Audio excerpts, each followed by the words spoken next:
So there I was, right, one morning, and literally we wore these beeper things back in the day. And basically this beeper went off, and that literally led me face to face with one of the most famous men in the world, a man who schmoozed, dined, and kissed one of the most iconic Hollywood stars also in the world. How did it happen? As ever, let me explain. Morning, lovely to see you. Thank you so much for your time today. It's lovely to share these stories with you, as I say, because it starts the memory bank going, doesn't it? And I'm down in a beautiful area of the United Kingdom called Plymouth. You ever been? Oh, full of history. Absolutely amazing place. And at that point, I was working, appearing, should I say, in a theatre. Lovely theatre down there. In fact, they used to have a white piano in the foyer. Funny how your mind wanders, isn't it? Yeah. You know, anyway, so we'll have a quick wave. You all right? Yes, thank you so much for joining me today. And here's where the story got interesting, because a friend of mine also had a hotel there. And in order to sort of get the free accommodation, which was, you know, kind of good, he said, you'll have to do a few shifts. I didn't mind.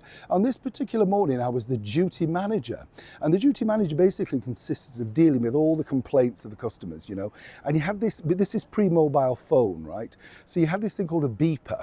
And whenever reception beeped you, you had this little noise at the back and you had to ring in, where are you? Could you go and see so-and-so?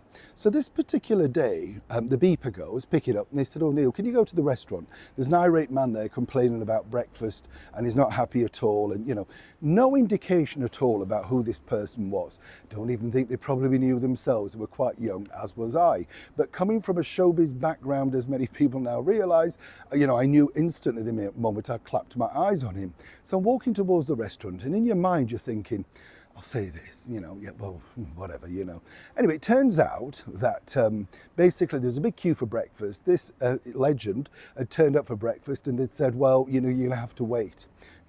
You can understand how that played out, can't you?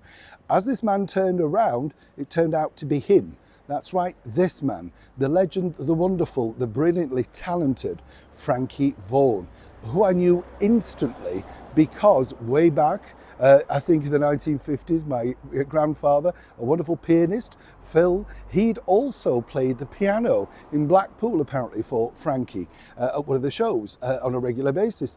Now, I said, oh, you know, he was just about to explode, you know, this sort of thing.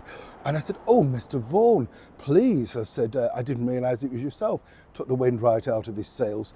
And I said, what's the problem? And he explained, and he was sat there with his lovely wife, Stella.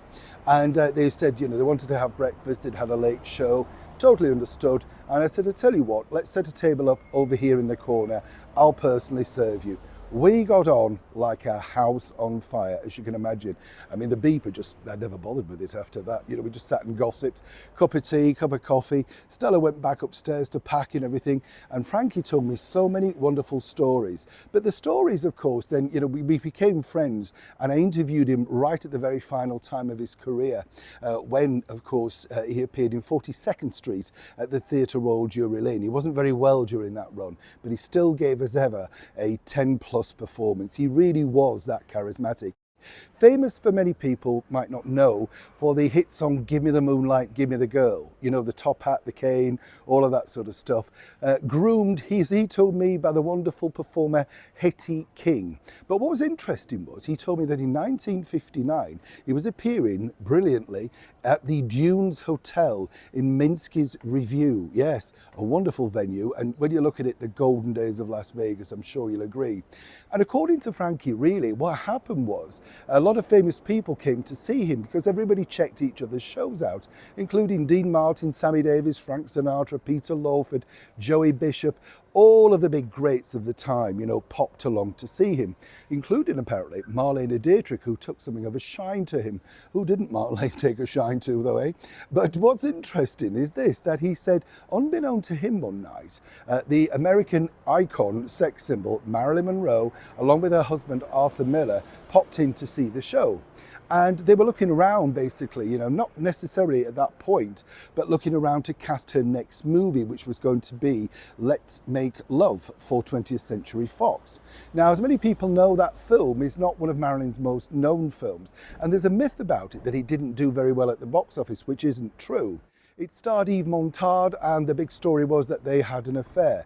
Where did Frankie fit in? Well, apparently on that night, she saw him performing at the Dunes Hotel and said, that's a nice guy, he's a good looking guy, you know, he's talented, let's get him. And that's how Frankie Vaughan literally ended up duetting, appearing, co-starring alongside Marilyn Monroe, Wilfred Hyde White and Yves Montand in Let's Make Love. Now, he did sort of, put a sort of caveat on that and said he didn't like Hollywood at all. It wasn't his scene. He found it too demanding. It was all business. There was no fun. He'd been used to being a performer, literally starting out winning a radio competition and then landing a record deal and appearing in some wonderful movies, including Ramsbottom Rides Again, alongside another wonderful Liverpudlian comedian, Arthur Askey. But that is another story. And that truly, as Frankie Vaughan told me, was how he got his break. She spotted him, said he was a good looking guy, and let's go with him. Now, can there never be a better endorsement than Marilyn Monroe seeing you perform brilliantly in Las Vegas and saying, how would you like to be in my next movie?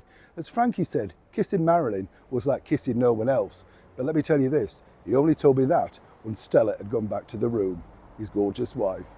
Neil Sean in the very heart of London.